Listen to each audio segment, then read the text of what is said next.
মধ্যপ্রাচ্যে চলমান উত্তেজনা এখন চূড়ান্ত মাত্রায় পৌঁছেছে। গত ২৮ ফেব্রুয়ারি থেকে শুরু হওয়া ইরান, ইসরায়েল ও যুক্তরাষ্ট্র সংঘাতে ইরানের শীর্ষ রাজনৈতিক, সামরিক এবং গোয়েন্দা নেতৃত্বে বড় ধরনের ক্ষয়ক্ষতির খবর পাওয়া যাচ্ছে। একাধিক আন্তর্জাতিক সূত্রের দাবি, সমন্বিত হামলায় দেশটির ক্ষমতার কেন্দ্রকে লক্ষ্য করে করা হয়েছে।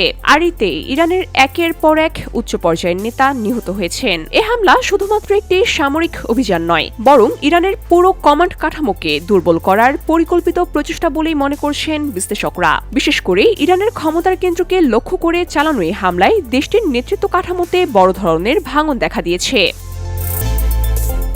ইরানের প্রথম হামলা করা হয় ২৮ ফেব্রুয়ারি। টার্গেট করা হয় ইরানের সামরিক ঘাঁটি, কমান্ড সেন্টার এবং উচ্চ পর্যায়ের কর্মকর্তাদের অবস্থান। এ হামলায় ইরানের সর্বোচ্চ নেতা আয়াতুল্লাহ আলী খামেনি নিহত হয়েছেন বলে একাধিক সূত্রে দাবি করা হয়েছে।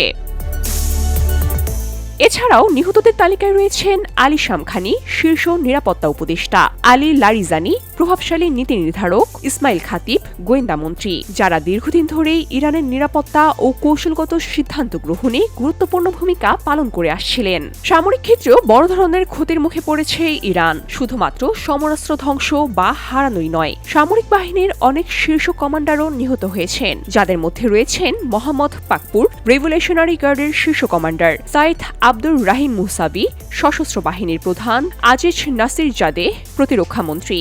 ফলে দেশটির সামরিক কমান্ড কাঠামোতে তাৎক্ষণিকভাবে প্রভাব পড়েছে বলে দাবি বিশ্লেষকদের। এছাড়াও নিহতদের মধ্যে আরও রয়েছেন হোসেন জাবাল আমিলিয়া, এসপিএনডি, আইআরজিসির মুখপাত্র general Ali Mohammad, Alireza Tangsiri, IRGC Naval commander, navy intelligence প্রধান, বাজিস কমান্ডার সহ অনেকেই। বিভিন্ন প্রতিবেদনে দাবি করা হয়েছে, চলমান সংঘাতে ৩০ থেকে ৪০ জন উচ্চ পর্যায়ের কর্মকর্তা নিহত হন। এছাড়া গোপন গোয়েন্দা ইউনিট ও নিউক্লিয়ার সংশ্লিষ্ট ব্যক্তিদেরও টার্গেট করা হয়।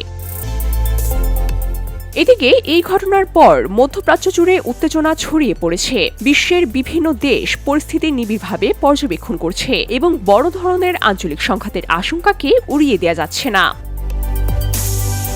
সব মিলিয়ে ইরানের শীর্ষ নেতৃত্বে এই বড় ধরনের ক্ষতি দেশটির রাজনৈতিক ও সামরিক কাঠামোয় দীর্ঘমেয়াদী প্রভাব ফেলতে পারে বলে মনে করছেন বিশ্লেষকরা। পরিস্থিতি কোন দিকে মোড় নেয়, এখন সেই দিকেই নজর আন্তর্জাতিক মহলের। VOD Bangla news desk.